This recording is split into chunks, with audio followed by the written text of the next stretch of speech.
পদ্মা ও যমুনায় তীব্র স্রোত ও পানি বৃদ্ধির কারণে একদিকে ব্যাহত হচ্ছে ফেরি চলাচল, অন্যদিকে নদী পাড়ের বিস্তীর্ণ এলাকা জুড়ে দেখা দিয়েছে তীব্র ভাঙন।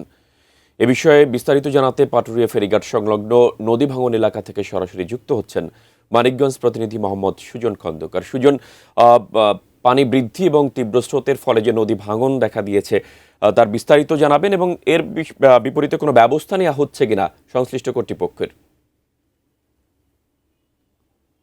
ধন্যবাদ আপনাকে। আপনি যেমনটি বলছিলেন, আসলে পদ্মা এবং যমুনা নদীর তীব্র ভাঙনের কারণে এবং স্রোতের কারণে গত কয়েকদিন ধরেই কিন্তু পাটুরিয়া দৌলতদিয়া এবং আরিচা কাজিরহাট নৌরুটের যে ফেরি চলাচল এটা কিন্তু মারাত্মকভাবে ব্যাহত হচ্ছিল।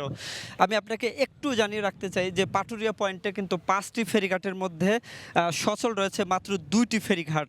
এর মধ্যে 3টি ফেরিঘাট কিন্তু পদ্মার তীব্র স্রোত এবং ভাঙনের কারণে কিন্তু ফেরি চলাচল বন্ধ রয়েছে এবং এর কারণে কিন্তু এই দক্ষিণ পশ্চিমাঞ্চলের যে সমস্ত মানুষ বাড়ি ফিরে তাদের কিন্তু মারাত্মক সমস্যা হচ্ছে এবং দুই পারে দীর্ঘ লাইন সৃষ্টি হয়েছে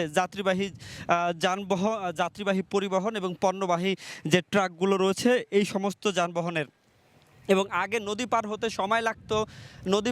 সময় লাগতো প্রায় 30 মিনিট, এখন কিন্তু সেটি দ্বিগুণ হয়েছে, অর্থাৎ প্রায় 1 ঘন্টা সময় লাগছে এবং প্রতিটা ফেরি কিন্তু প্রায় 3 কিলোমিটার ভাটি পথ ঘুরে তারপরে কিন্তু চলাচল করছে। আপনি জানেন যে এখন বর্ষা মৌসুম এবং এর কারণে কিন্তু যে সমস্যার সৃষ্টি হয়েছে।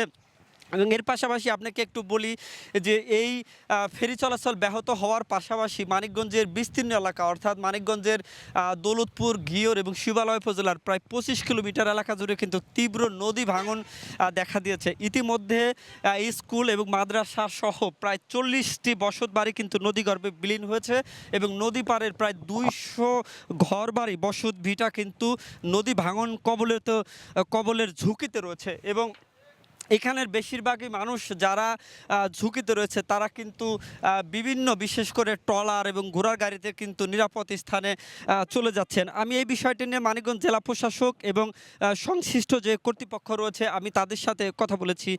তারা আমাদেরকে বলছে যেহেতু প্রতি বছর বর্ষা মৌসুম আসার সাথে সাথেই কিন্তু নদী ভাঙন শুরু হয় এবং তারা এই নদী ভাঙনের জন্য তাদের স্থায়ী কোনো ব্যবস্থা তাদের কাছে আপাতত নেই।